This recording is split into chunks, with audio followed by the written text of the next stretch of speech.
اعوذ باللہ من الشیطان الرجیم، بسم اللہ الرحمن الرحیم۔ السلام علیکم خواتین و حضرات، آپ دیکھ رہے ہیں دا نالج ٹی وی اور میں ہوں بابرہ شیراز۔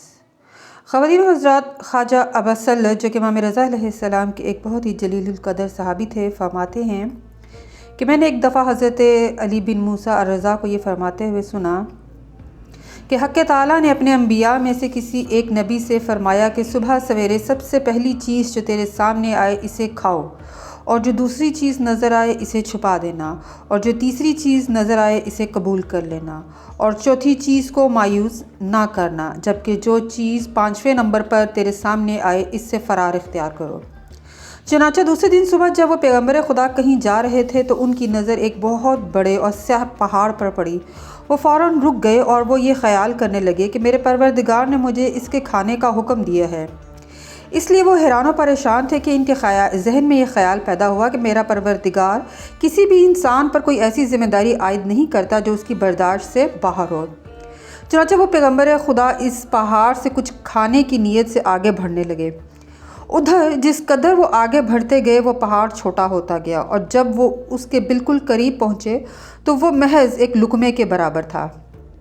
انہوں نے اس لقمے کو کھایا جو بہت ہی لذیذ اور ذائقہ رکھتا تھا دیگر تمام قسم کی خوردنی اشیاء کے مقابلے میں۔ اس لقمے کو کھانے کے بعد وہ کچھ اور آگے بڑھے تو انہیں ایک سونے کا تشت ملا۔ ان کے ذہن میں خیال آیا کہ مجھے میرے پروردگار کی طرف سے اس طلائی تشت کو چھپانے پر مامور کیا گیا ہے۔ چنانچہ انہوں نے ایک گڑھا کھودا اور اس میں طلائی تشت کو دفن کر دیا اور آگے چل دیے۔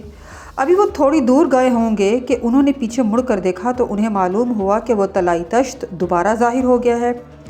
بہرحال وہ مزید آگے بڑھے تو ان کی نظر ایک پرندے پر پڑی جس کے عقب میں شکاری لگا ہوا تھا۔ ان کے ذہن میں خیال آیا کہ مجھے اس پرندے کو پناہ دینے پر مامور کیا گیا ہے۔ چنانچہ انہوں نے اپنی آستین کھول دی اور وہ پرندہ ان کی آستین میں آ کر چھپ گیا۔ شکاری نے انہیں مخاطب کر کے کہا، آپ نے میرے شکار کو کیوں چھپا دیا ہے، حالانکہ میں ایک طویل عرصے سے اس کے پیچھے لگا ہوا ہوں تاکہ اسے شکار کر سکوں۔ اللہ کے پیغمبر کے ذہن میں خیال آیا کہ مجھے اس شکاری کو بھی مایوس نہ کرنے پر مامور کیا گیا ہے۔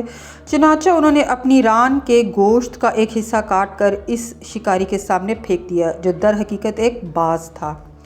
اس کے بعد جب وہ مزید آگے بڑھے تو ان کی نظر ایک ایسے گوشت کے ٹکڑے پر پڑی جس میں کیڑے پڑ چکے تھے۔ اس پیغمبر خدا کو یاد آیا کہ مجھے حکم ملا تھا کہ 5ویں چیز میں فرار اختیار کروں۔ چنانچہ وہ وہاں سے بھاگے اور اپنے گھر پہنچ گئے۔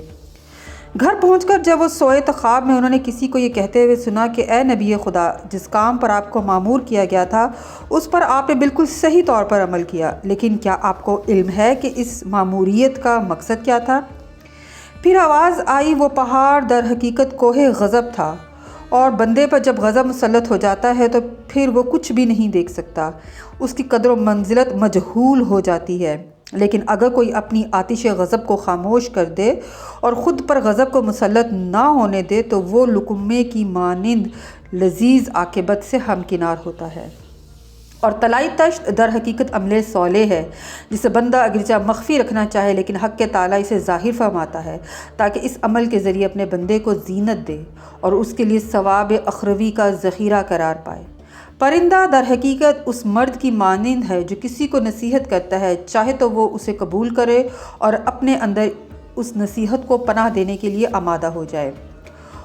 وہ شکاری باز در حقیقت اس مرد کی مانند ہے جو تم سے کوئی حاجت طلب کرے اور تم اسے مایوس نہ کرو، جبکہ وہ مردار گوشت در حقیقت غیبت ہے جس سے راہ فرار اختیار کرنا ہی بہتر ہے۔